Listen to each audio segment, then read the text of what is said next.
तो मेहरारू कहला किए राजा जी बियाहे अली तो सुनली कि लुका के बीड़ी पियत रहला कमने अली तो सुनली कि सिगरेटो पिए लगला अब दोंगे आए रही तो सुने थे कि लुका के सुरती खात बा लेकिन कहा जब बीड़ी या सिगरेट छोड़ के सुरती कब से धइला बीड़ी या सिगरेट छोड़ के सुरती कब से धइला और कुकुर नियर मुंह बना के पीपी थुकात सब नशा से बाउर हमारा सुरती लागे पिया आ कमन तो गलवा दी हरस तो कि कैंसर के बिया तब मर्दा कहलस कि हमके राह बताओ बालू भैलू कब से जानी हमके राह बताओ बालू भैलू कब से ज्ञानी ये सुरती के खैने बहुत पुरुष ज्ञानी सुरती से फुर्ती मिलेला ज्ञान बढ़े चौगुना होश बढ़ेला जोश बढ़ेला जब मिलेला चूना तब मेहररुआ कहल कि मसगुर शरीफ पीप हो जाए मसगुर शरीफ पीप हो जाई लोगवा देख घिनाई आ केतनो दांत सफाई करवा मुंह भक भक बसाई सुरती के जे पित्त घोटाई सरी पेट के अतरी अजियल मुश्किल होई राजा जहिया कैंसर पाकरी तब मर्दा कहलस कि तू का जनबू सुरती के कैसन होला स्वाद तू का जनबू सुरती के कैसन होला स्वाद ये सुरती के प्रेम खैले राजेंद्र प्रसाद 16 फिल्म में डाकू बनला सुरती खैले गब्बर और उन्हों से बड़ खाना 13 में अब जब मेहररुआ कलश की सुरती के जे आदत लगी ना छुटला से छुटी अरे मास्टर सुरती के जे आदत लगी ना छुटला से छुटी पहले जैसन मुंह हो जाए जय अगला ततवा सुरती जे लगे ना रही घूम घूमता चियरबो भीख मंगा दी नियत सबकी आगे हाथ पसरवा तो मर्दा कलश की तू का जनबू सुरती में सब पे 90 मूर्ति और जितने महंगा घी बिकाला उतने महंगा सुरती खाना डॉक्टर मास्टर और चीफ मिनिस्टर पुलिस थानेदार वकील और जज बलिस्टर मेहररुआ कलश की एक जने काथा सुन गई ना सुरती खा के अब पित्त भइल के मुंह में लगना ये हरो हटा के पिछला लौकत रहे उनके पित्त थूके के सुरता पर आई फूकी थूक जाना बाबा जी की कुर्ता पर एगो है सुरती वाला एगो है पियक्कड़ और दोनों का मारी मारा मचल भारी भदक्कड़ बोला सिया रामचंद्र की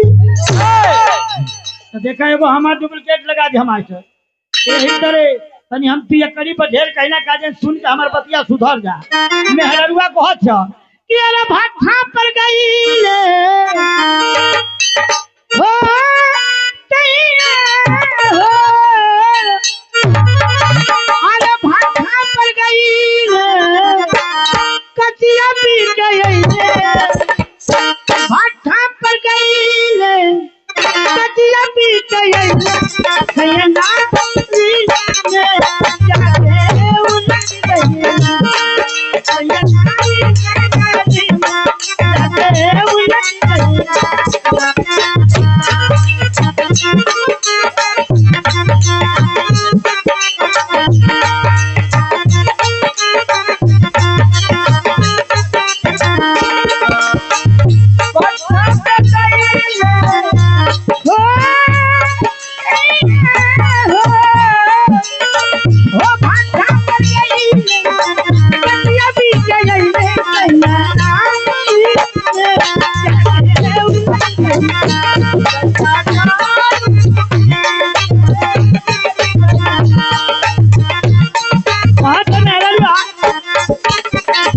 कचिया पियला में गोलका मिल जाना गोलका मिल सादा चढ़ेगा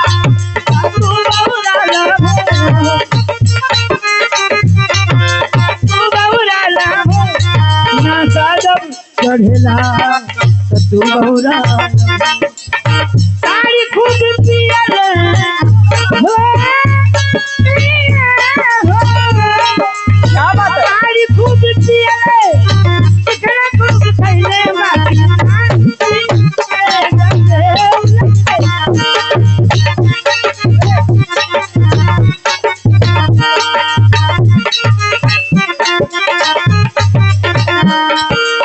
अरे नासा में रुपी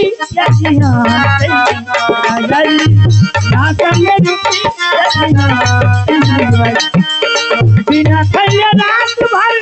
बिहान कैले राजा जी बिना खैले रात और बिहान कैले राजा जी नाश्ता में रोटी अरिया कैले राजा जी नाश्ता में रोटी अरिया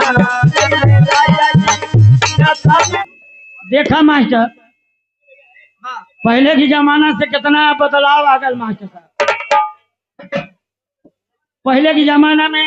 जेकर 5 गो महुआ रहे मास्टर जब बोलत है तबे कोई कोई बोलत आई तनी एक तनी कम बोल बाबा हो मास्टर। जेकर 5 गो महुआ रहे वो जमाने में बहुत धन कहा बहुत मने पैसा वाला कहा कि अरे फलाना का 5 गो महुआ।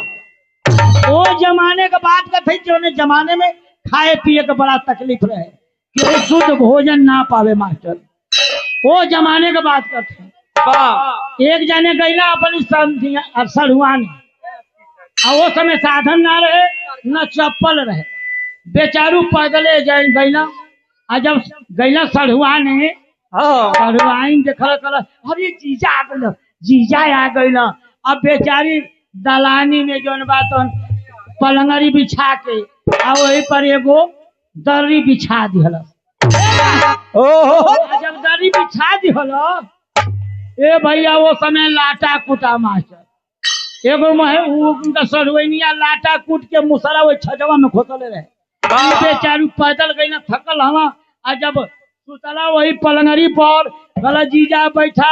हम अबे भेली पानी लेके आवत है बेचारू सूत के सिहरल छज्जा में ताकत हुआ मुसरा